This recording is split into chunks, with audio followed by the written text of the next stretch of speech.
오늘은 사순절 첫 번째 주일입니다. 사순절은 예수 그리스도의 고난, 순환 생각하면서 우리의 신앙을 다시 한번 돌아보고 또 경건한 마음으로 자신의 신앙을 훈련하는 기간입니다. 6주 동안 이어지는 사순절 기간 중에 우리 성도 여러분들의 신앙이 예수 그리스도를 더욱더 따라가는 그런 성숙이 있기를 주의 이름으로 축원합니다. 오늘날 한국 교회가 안고 있는 문제 중 심각한 것이 고난과 희생의 가치를 잃어버린 것입니다.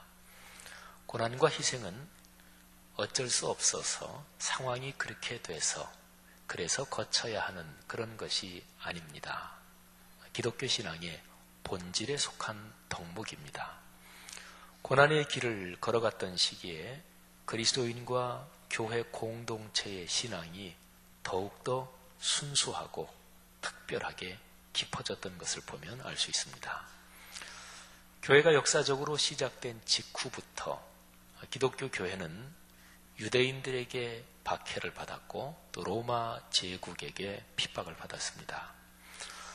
대략 313년까지 이 시기가 계속돼요. 313년에 기독교 신앙이 공적으로 인정을 받거든요. 이 313년까지 계속된 이 고난을 통해서 교회의 정체성, 또 모든 교회가 그리스도 안에서 하나다 하는 이 공동체성은 더 깊어졌습니다. 그리고 기독교 신앙의 아주 중요한 결정체라고 할 수 있을까요? 그런 것이 이 박해 기간 중에 이루어졌습니다. 우리 기독교 신앙에서 최고의 권위, 그거는 다른 그 무엇과도 견줄 수 없는 절대적인 권위가 66권 성경 말씀이죠. 근데 성경 이외에 다른 중요한 권위들이 있어요.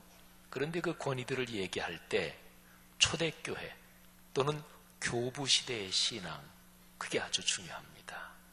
근데 초대교회 교부들의 신앙할 때 대략 313년 정도까지 보면 돼요. 바로 박해와 그리고 핍박의 시기였습니다. 예수를 믿는다는 의미를 자신만 복을 받는다, 여기에 고정시켜 놓은 신앙인들에게서 무슨 건강한 리더십을 기대할 수 있겠습니까? 희생과 섬김이 없는 신앙은 비기독교적입니다. 아니, 어떻게 보면은 반기독교적이다, 또 안티기독교적이다, 이렇게도 얘기할 수가 있어요. 희생과 섬김이 없을 때 거기에는 이기주의, 기복주의, 그리고 물질주의가 그 안에 도사리고 있는 것이고요. 그리고 이런 것들이 하나님을 밀어내요. 예수 그리스도의 십자가를 밀어내요. 하나님을 밀어내고 그리스도의 십자가를 밀어내니까 그거는 비기독교적이다, 이렇게 얘기하면 너무 약하잖아요. 반기독교적이라고 이야기할 수가 있는 것입니다. 피와 땀과 눈물이 없는 영광은 성경이 말하는 영광이 아닙니다. 그저 세속적인 성공 철학일 뿐입니다. 성경에서 말씀하는 복은 나를 드림으로써 하나님의 영광이 드러나는 것이고요. 그리고 이웃과 더불어 좋은 것을 나눔으로써 거룩한 기쁨을 누리는 것입니다. 그리고 무엇보다 중요한 것은 영광. 그 영광은 하나님이 받으시는 거예요. 하나님 것입니다. 주기도문에서 예수께서도 가르쳐 주신 것처럼 나라와 권능과 영광이 영원히 아버지의 것입니다. 한국 교회와 그리스도인의 모습에서 보이는 영광은 종종 자신이 받을 영광은 아니었던가요? 자신을 높이려는 것을 신앙적 제도와 종교적 언어로 포장했던 것 아닌가요? 오늘날 우리의 상황, 또 우리의 문제점, 이렇게 한번 표현해 볼 수 있습니다. 영광과 고난 사이가 너무 멀어졌어요. 그러니까 고난은 싫고 복만 받으려 합니다. 희생과 섬김은 그건 다른 사람이 하고 영광과 명예는 자신이 차지하려고 합니다. 목사, 장로, 권사, 집사 등 교회의 모든 직분은 섬김과 희생의 자리인데 그 직분들이 마치 계급인 양 왜곡되어 있습니다. 교계에서 어떤 행사나 큰 어떤 프로젝트를 할 때는 아무래도 재정이 많이 들어요. 또 사람을 몇만 명 이렇게 모이는 큰 집회를 하려면 무대 세팅, 음향 이런 거에만 억대가 넘게 들어가요. 그 재정은 그거는 자연스럽게 당연히 큰 교회나 재정력이 있는 교회, 재정 동원이 가능한 교회에서 재정을 대지요. 그거는 자연스럽고 또 좋은 일입니다. 그런데 거기에서 넘어서서 교계의 큰 행사나 눈에 드러나는 행사가 재정을 드리는 그런 어떤 개인이나 집단을 띄워주고 그 사람을 영광스럽게 해주고 그리고 그 대가로 받은 재정으로 행사가 진행이 된다면 그거는 분명히 비성경적이죠. 신약 성경에 나오는 교회의 모습처럼 희생과 섬김으로 자신의 삶을 드렸던 신앙 선배들의 모습, 우리는 거기에서 너무나 멀어져 있습니다. 많이 쓰이는 경고의 표현, 경책의 표현을 기억해야 합니다. 십자가 없이는 면류관도 없다. 영어로 하면 십자가와 면류관이 두 개가 다 영어 알파벳 C로 시작이 되죠. 그래서 No cross, no crown.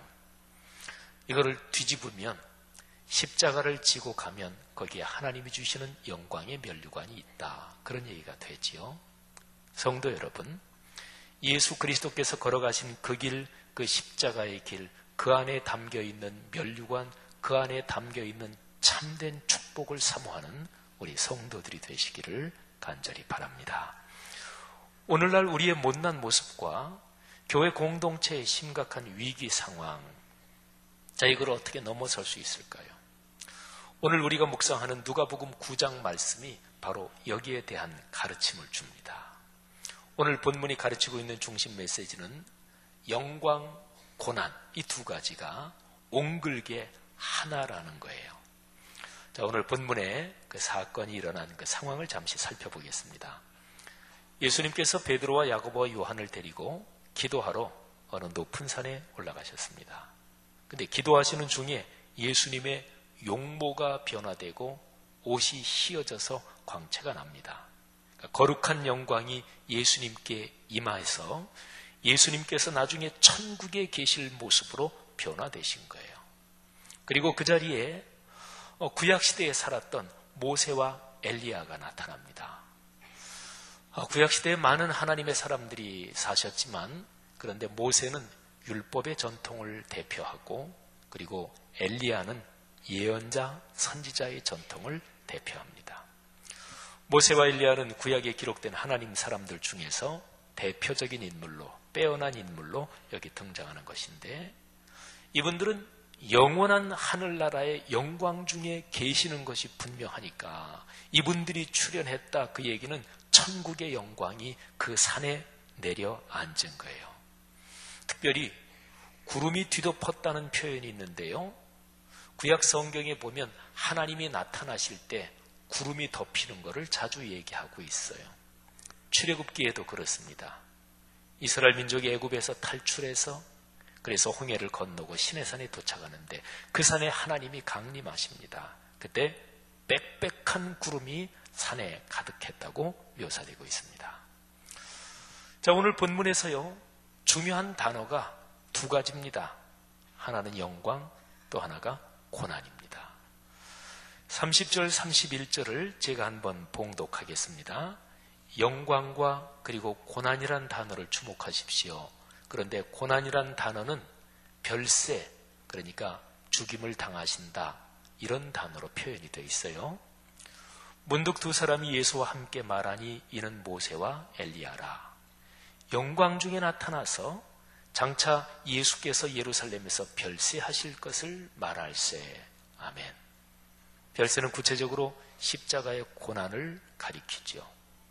영광과 별세, 이 두 단어는 보통 생각으로는 서로 반대쪽에 있잖아요. 서로 연관이 안 되는 단어잖아요. 그리고 더군다나 별세가 가리키는 십자가의 죽음은 당시의 문화에서 가장 심한 수치고 모욕이었습니다. 그러니까 영광과는 진짜로 거리가 멀었습니다. 근데 오늘 본문에서 이 두 단어가 한데 어우러져 있는 거예요. 천국의 거룩한 영광 가운데 계신 세 분이 영광 가운데서 얘기하기는 고난에 대해서 얘기를 하고 있는 거예요. 오늘 우리가 묵상하는 이 누가복음 9장 요 본문 안에서요, 영광과 고난은 하나로 이렇게 어우러져 있습니다. 그런데 오늘 묵상하는 이 본문 말고요, 본문보다 더 앞의 얘기, 또 이 본문보다 뒤의 얘기, 앞뒤의 문맥을 쭉 살펴보면 그 문맥에서도 고난과 영광이 하나로 이어져서 흐르고 있습니다. 앞에를 보면 예수님께서 당신이 십자가에 달려 돌아가실 것을 처음으로 예고하는 그런 문장이 나와요.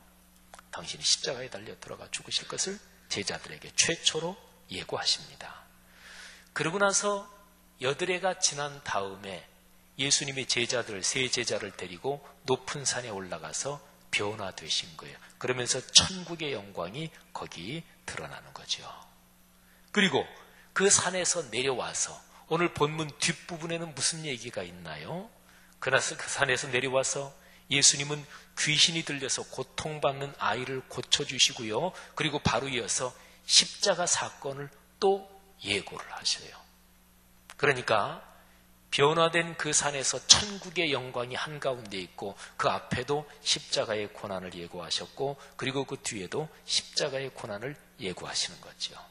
그러니까 오늘 설교 본문 그 안에서뿐 아니라 오늘 설교 본문을 둘러싸고 있는 전체 성경의 흐름에서도 십자가의 고난과 천국의 영광이 뗄 수 없이 이어져 있는 거죠. 여러분, 영광과 고난의 거리가 가까울수록 그 신앙은 성경적인 신앙이 돼요. 한번 우리는 오늘 이 본문을 보면서 우리 자신을 깊이 한번 성찰해 봐야 합니다. 우리는 고난은 떼어버리고 영광만을 취하려는 그런 생각이 많은 것은 아닙니까? 나 편리한 대로 말씀을 해석해서 자기 희생과 섬김을 멀리한 것이 그게 바로 한국 교회가 사회적 리더십을 상실한 원인 아닙니까? 여러분 조금만 생각해 보면은요, 기독교 신앙 말고 그냥 신앙 일단은 옆으로 제쳐놓고 일반적인 인간의 삶에서도 그래도 괜찮고 그래도 훌륭하고 지혜롭고 존경받는 그런 삶의 철학 또는 그런 사람들은 영광만을 취하지 않습니다. 좋은 것만을 자기가 주려고 하지 않습니다. 남보다 먼저 내가 섬기고 내가 양보도 하고 남을 배려하고 그러지요. 하물며 기독교 신앙에서 남을 배려하고 또는 희생하고 섬기는 이 가치가 상실된다면 그걸 어찌 기독교 신앙이라고 할 수 있겠습니까? 여러분, 예수 그리스도의 말씀을 정확하게 듣고 다시 한번 일어서야 될 줄 믿습니다. 그런 축복이 우리 모두에게 있기를 바랍니다. 세 제자는 구름에 덮인 채로 하나님의 음성을 듣습니다.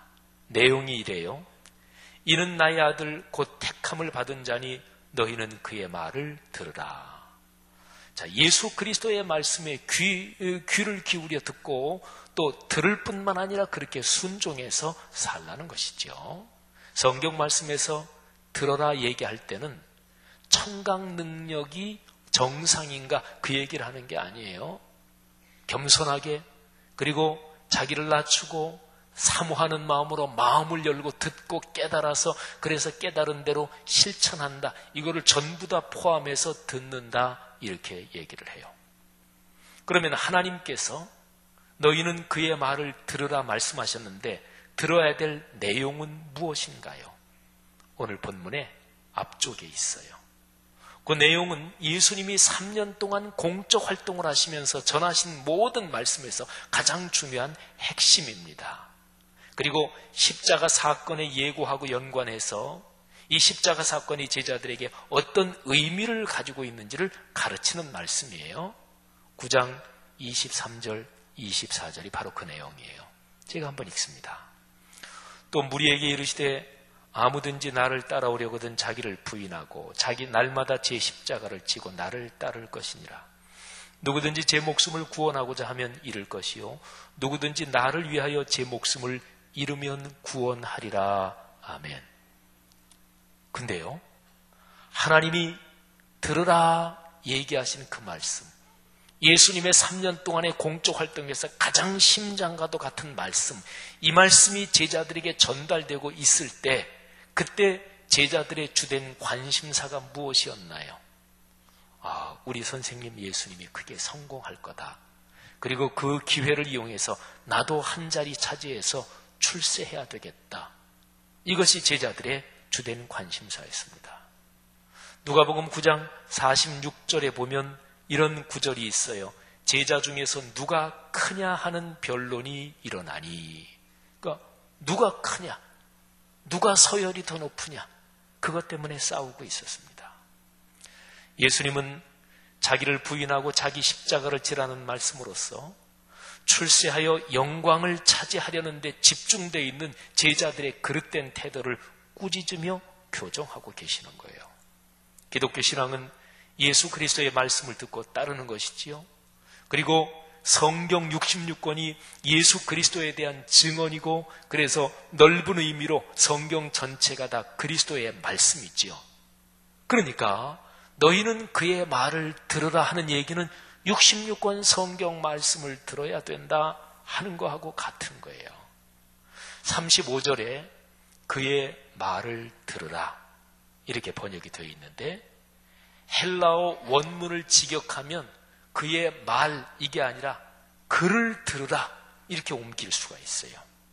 그러니까 예수님의 말씀을 통하여 예수님 자체를 들으라, 예수님을 따르라, 이런 얘기예요. 아주 큰 감동이에요. 이렇게 한번 묵상하면 생각해 보세요. 누구의 말을 진정으로 듣는다 하는 얘기는 그의 인격을 담고 그의 삶을 따른다는 얘기죠. 우리가 예수님의 말씀을 진지하게 듣는다면 우리는 예수님의 인격을 담고 또 그분이 사신 삶에 우리 자신을 던질 수밖에 없는 거죠. 예수님은 말로만, 말씀으로만 가르치지 않으셨어요. 언제나 삶으로 가르치셨어요. 그러니까 고난과 영광, 이 두 가지는 보통들 세상적인 사고에서는 서로 어울릴 수가 없는 것인데, 예수 그리스도 그분의 삶에서는 영광과 고난과 영광, 이게 한데 어우러져 있어요. 그거를 예수님은 온몸으로 보여주셨어요. 그게 바로 십자가 사건이죠. 그리스도인된 여러분들이요, 우리는 예수님의 말씀을 제대로 듣고 있는 것입니까? 혹시나 내게 이익이 되는 방식으로 성경을 제멋대로 해석하고 있는 것은 아닙니까? 초신자가, 성경 지식이 별로 없는 사람이 성경을 자기에게 유리하게 해석할 가능성은 별로 많지 않습니다. 예수를 믿는 사람 중에서도 남보다 성경 지식이 많다고 하는 사람들, 좀 성경에 대해서 깊이 이해한다고 하는 사람들이 그럴 위험성이 높은 거예요. 예수님의 말씀을 참으로 듣는다면 그분의 삶을 따라 살아야 하는 거죠. 우리에게는 예수님의 삶을 따르려는 진지한 소원과 결단이 있는 것입니까?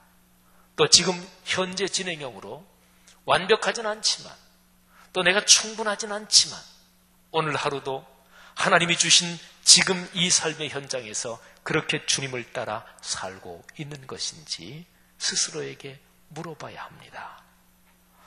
자, 저는 제 설교 이제 끝부분으로 이르면서 중요한 질문을 하나 던지려고 합니다. 예수 그리스도께서 그렇게 십자가를 지시고 고난의 길을 걸어가심으로써 무엇을 이루고자 하셨나 하는 질문입니다. 이거를 우리에게 연관시켜서 바꾸면 예수 그리스도의 말씀을 듣고 그분을 따름으로써 어떤 일이 우리에게 이루어져야 하는가, 이런 질문이 됩니다. 하나님과 연관해서 이 질문을 바꾸면, 하나님은 당신의 아들 예수 그리스도를 세상에 사람 몸을 입혀서 보내시고 그러심으로써 이 세상 사람들 그리고 우리에게 무엇을 이루시려고 하나님이 계획하셨는가, 이런 질문이 돼요. 오늘은 사순절 첫 번째 주일입니다. 교회가요, 2000년 역사 가운데 전통적으로 사순절에 묵상해온 중요한 성경 구절들이 있어요. 그 중에서 구약성경 이사야서에 기록된 말씀들 중에서 고난받는 종, 그 말씀을 가만히 읽어보면 어떤 사람이 고난을 당하고 어려움을 당하고 그런 거를 표현해 놓은 구절이 몇 군데 있어요. 그래서 성서학자들이 고난받는 종에 대한 구절이라고 얘기를 해요. 근데 그 구절들 가운데 이사야서 42장 1절부터 4절이 있는데요. 근데 이 4절을 잘 읽어보면 예수 그리스도께서 이 세상에 오신 목적이 바로 여기 나와요. 이사야서의 고난받는 종은 예수 그리스도를 가리키는 말이거든요. 자, 제가 이 구절을 읽을 테니까 이 구절에서 3번 반복되는 동일한 단어가 있습니다. 그게 바로 하나님이 당신의 독생자를 세상에 보내신 이유요, 예수님이 십자가에 달리심으로써 이루시려고 한 이유요, 또 여러분과 저 우리의 삶에서 이루어져야 할 것입니다. 제가 봉독합니다. 내가 붙드는 나의 종, 내 마음에 기뻐하는 자, 곧 내가 택한 사람을 보라. 내가 나의 영을 그에게 주었은즉 그가 이방에 정의를 베풀리라. 그는 외치지 아니하며 목소리를 높이지 아니하며 그 소리를 거리에 들리게 하지 아니하며 상한 갈대를 꺾지 아니하며 꺼져가는 등불을 끄지 아니하고 진실로 정의를 시행할 것이며 그는 쇠하지 아니하며 낙담하지 아니하고 세상에 정의를 세우기에 이르리니 섬들이 그 교훈을 앙망하리라. 아멘. 정의, 공의, 이것입니다. 하나님의 뜻이지요. 정의를 베풀고 정의를 시행하며 정의를 세우는 것, 이게 바로 그 목적입니다. 당신의 독생자를 세상에 보내시는 하나님의 계획에서 바로 이것이 목적이요 심장입니다.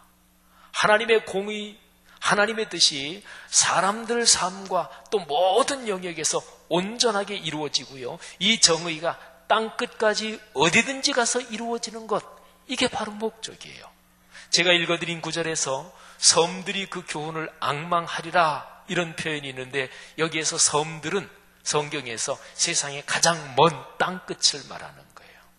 사랑하신 여러분, 여러분과 저 우리의 삶에서, 이 땅의 그리스도인의 삶에서 정의가, 그리고 하나님의 공의가 이게 펼쳐지고 우리의 삶을 통해서 그게 진행되고 세워지고 있습니까?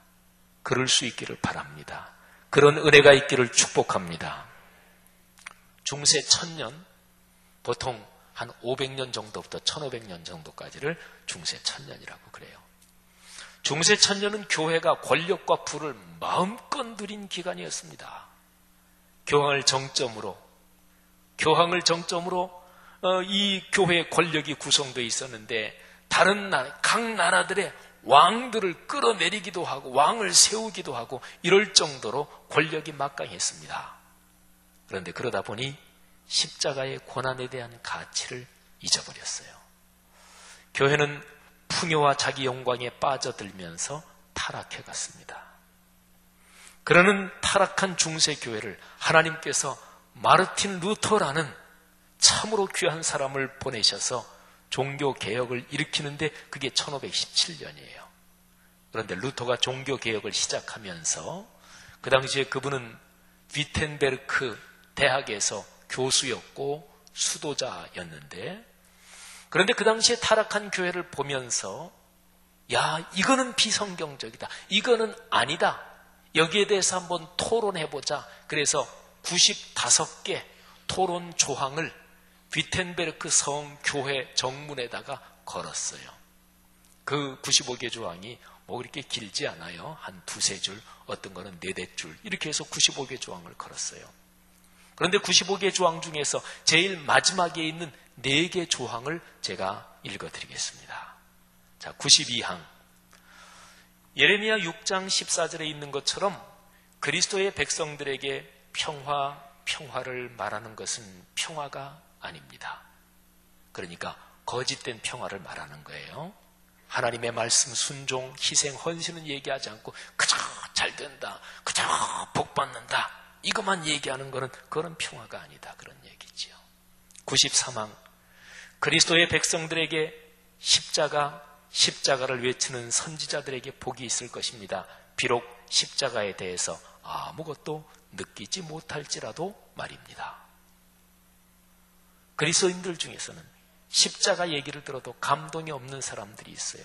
느끼지 못하는 사람들이 있어요. 거부하는 사람들이 있어요. 그래도 외쳐야 된다. 외치는 사람에게는 복이 있을 것이다. 그런 얘기예요. 94항 우리는 그리스도인들에게 권면해야 합니다. 그리스도인들이 고난과 죽음과 지옥의 고통을 통과하면서 그들의 머리이신 그리스도를 따라가야 한다고 말입니다.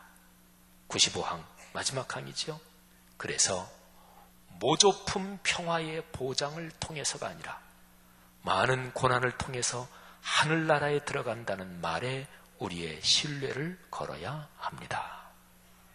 성도들이요, 땀과 눈물과 피, 자기 희생과 헌신적인 섬김과 십자가의 고난 등에 담긴 가치가 참으로 귀한 것임을 다시 한번 깨닫고 그렇게 주님을 따르고 그리스도인으로 살아가십시다.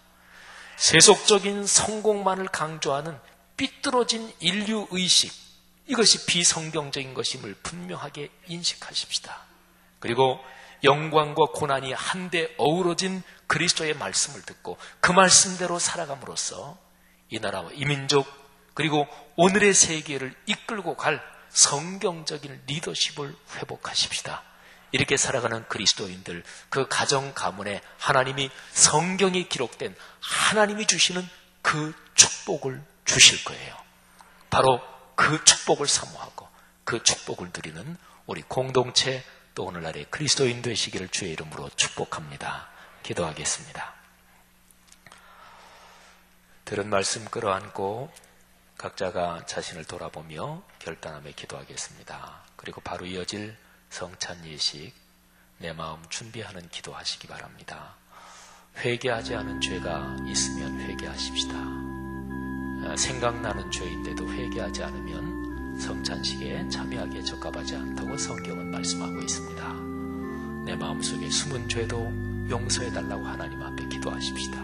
다 같이 통성으로 기도합니다. 하나님 아버지, 은혜를 감사합니다. 들은 말씀 가슴에 끌어안고 이 시간에 아버지 앞에 기도합니다. 하나님 아버지, 사순절 첫 번째 주일에 영광과 고난에 대한 가르침 듣고 다시 한번 그 말씀 가슴에 끌어안습니다.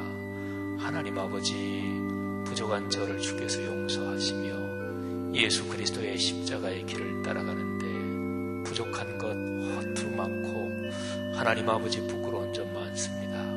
하나님 아버지 용서하시고 그러나 마음의 소원을 보시고 예수 그리스도의 십자가의 길을 따라 걸어갈 수 있는 용기, 힘, 능력을 주옵소서. 거기에서 얻어지는 귀한 축복을 이 성도들의 가정마다 주옵소서. 이 시간에 주님께서 명하신 성찬의 예식을 거행합니다. 하나님께서 우리를 축복하시고 거룩하는 종으로 붙잡아 주옵소서. 성찬 예식을 통해 우리 각 사람에게 필요한 은혜와 은총 주시되 병 고침의 축복도 주시고 두려움과 걱정은 사라지게 하옵소서. 주님 감사합니다. 하나님 아버지 은혜 감사합니다. 이 시간에 우리가 올린 기도 받아주신 줄 믿습니다. 또 거룩한 성찬의 예식을 통해 영혼과 정신이 강해지며 몸의 질병도 치료받는 역사가 일어나고 걱정, 근심은 사라지게 하옵소서. 예수님 이름으로 기도 올립니다. 아멘. 주보에 있는 평화의 인사 저와 여러분이 교독하겠습니다.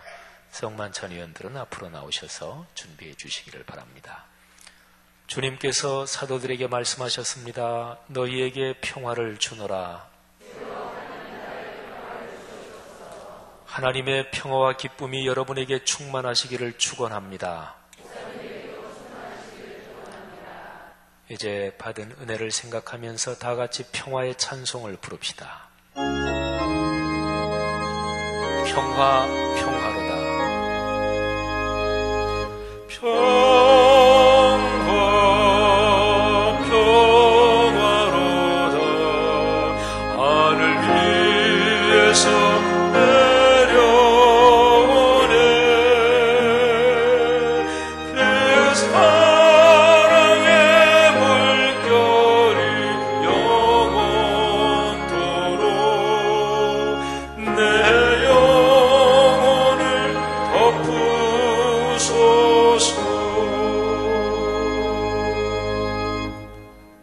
몇 차례 말씀 교독합니다. 우리가 떼는 이 떡은 여러분을 위해 주신 그리스도의 몸입니다.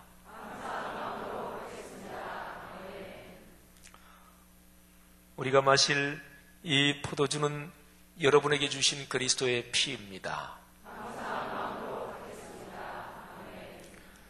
성찬위원들 중에서 떡과 잔 받지 않으신 분들은 단위로 올라오시기를 바랍니다.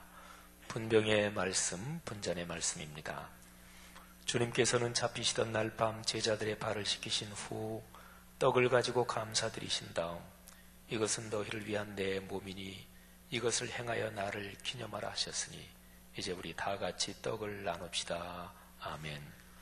떡을 잡수신 후 또 잔을 가지고 이 잔은 내 피로 세운 새 언약이니 이것을 행하여 마실 때마다 나를 기념하라 하셨으니 이제 우리도 잔을 받읍시다. 아멘. 우리 회중 여러분들은 자리에서 다 일어서시기 바랍니다.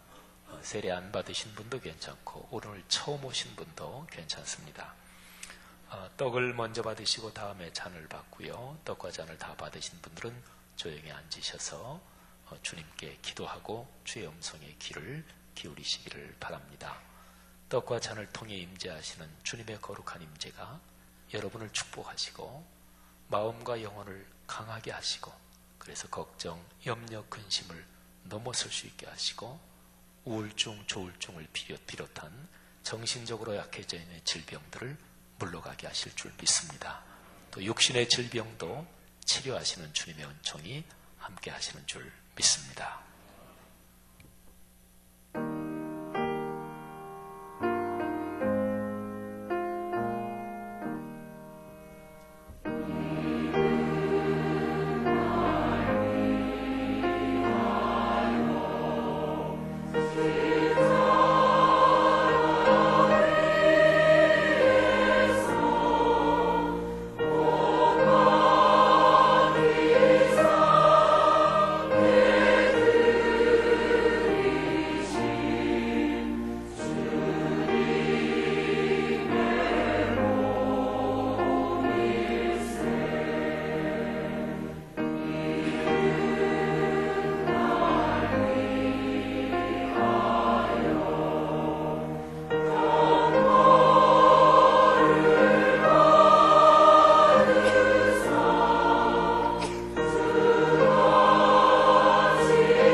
하나님의 거룩하신 성령께서 지금 이 자리에 계십니다. 떡과 포도즙을 통해 예수 그리스도의 십자가 사건을 기념하라는 것은 주 예수 그리스도께서 친히 주신 명령입니다. 성찬의 예식을 통해 하나님은 우리를 축복하십니다.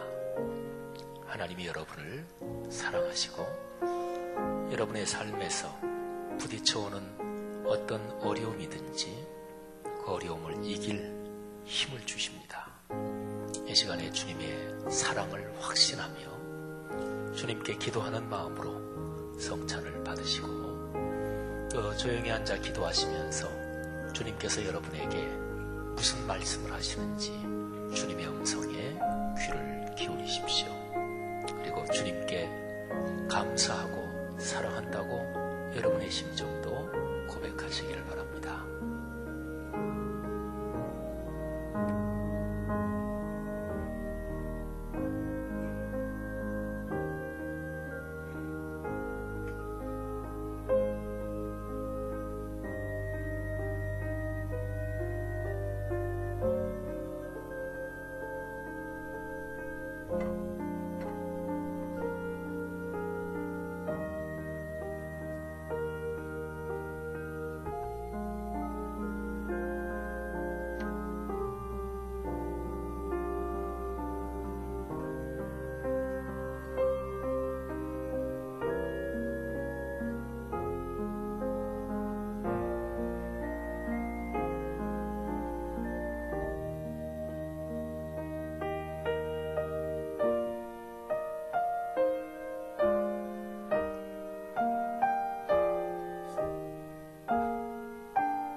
사랑이 많으신 하나님 아버지, 십자가에 우리 죄를 위해 달리셔서 몸을 다 내어주시고 보혈을 흘리심으로써 우리 죄를 대속하시고 우리를 구원하신 그 사랑 진심으로 감사합니다. 하나님의 사랑하심을 분명히 확신하고 그렇게 인생길을 걷게 하옵소서. 그렇게 걸어가겠습니다. 하나님의 공의, 하나님의 정의 꼭 붙잡고 그렇게 살겠습니다. 예수님 이름으로 기도 올립니다. 아멘. 결단의 기도 같이 교독합니다. 우리는 그리스도의 몸과 피를 우리 안에 모셨습니다. 주님의 몸과 피를 모셨으니 거듭난 자녀답게 살겠습니다. 하나님의 거룩하신 성령님을 우리에게 가득히 주시옵소서.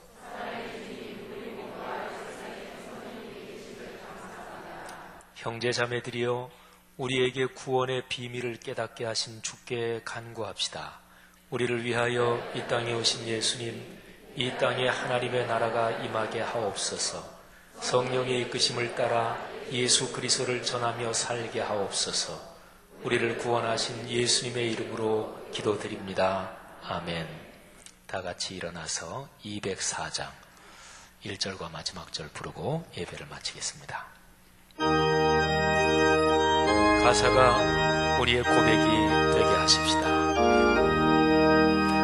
주의 말씀 듣고서 준행하는 자는 반석 위에 터다고 집을 지은 가자.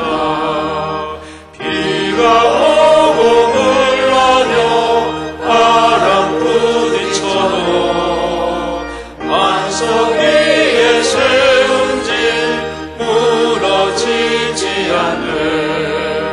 잘 짓고 잘 지세 우리 집 잘 지세. 만세 반석 위에다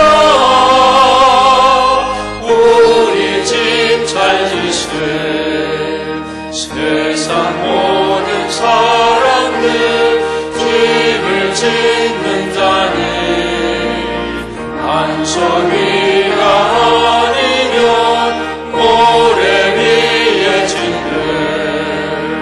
우리 그저 오셔서 지은 삶을 줄때 세운 공로 따라서 영영 상벌 주는. 아멘. 잘 짓고 잘 지세 우리 집 잘 지세.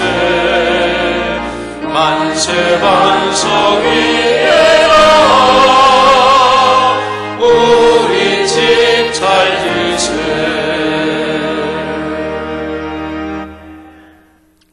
하나님 아버지, 주님의 거룩하신 말씀이 반석이요 반석이신 예수 그리스도, 그분 꼭 손붙잡고 삶의 길을 걸어가겠습니다. 하나님, 그렇게 결심하고 다짐하며 하나님 앞에 기도하는 이 귀한 하나님의 백성들에게 하나님이 안수하사 축복해 주옵소서. 11조와 그리고 감사 헌금과 선교 장학 건축 또 각양 받은 은혜 감사해서 드리는 예물마다 하나님이 이 결단과 함께 끌어안아 주시고 성도들의 삶에 가정 경제, 자녀 가족들의 취업, 취직, 결혼 그리고 자녀 출산과 또는 이런저런 모든 인생사에 복을 내려 주옵소서. 그 복으로 하나님께 영광 돌리고 이 세상에 주의 공의를 세우는데 선한 도구가 되게 축복해 주옵소서.